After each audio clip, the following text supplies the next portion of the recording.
किसी गांव में एक साधु रहा करता था। वो जब भी नाचता तो बारिश होती थी।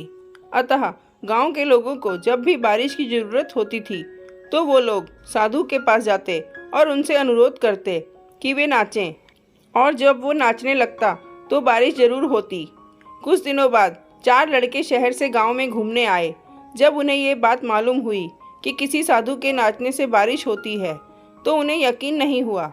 शहरी पढ़ाई लिखाई के घमंड में उन्होंने गांव वालों को चुनौती दे दी कि हम भी नाचेंगे तो बारिश होगी, और अगर हमारे नाचने से बारिश नहीं हुई तो उस साधु के नाचने से भी बारिश नहीं होगी।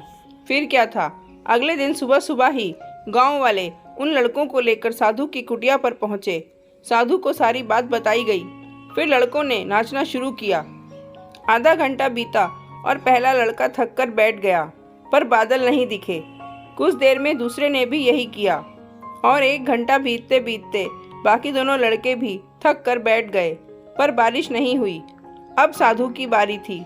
उसने नाचना शुरू किया। 1 घंटा बीता, बारिश नहीं हुई। साधु नाचता रहा। 2 घंटा बीता, बारिश नहीं हुई, पर साधु तो रुकने का नाम ही नहीं ले रहा था।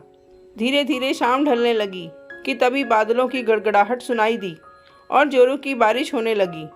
लड़के दंग रह गए और तुरंत साधु से क्षमा मांगी और पूछा, बाबा भला ऐसा क्यों हुआ कि हमारे नाचने से बारिश नहीं हुई और आपके नाचने से हो गई?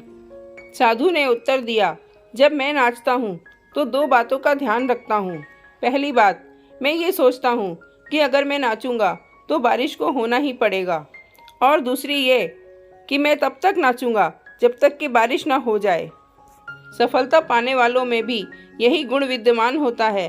वो जिस चीज़ को करते हैं उसमें उन्हें सफल होने का पूरा यकीन होता है, और वे तब तक उस चीज़ को करते हैं जब तक कि उसमें सफल ना हो जाएं। इसलिए यदि हमें सफलता हासिल करनी है तो उस साधु की तरह ही अपने लक्ष्य को प्राप्त करना होगा।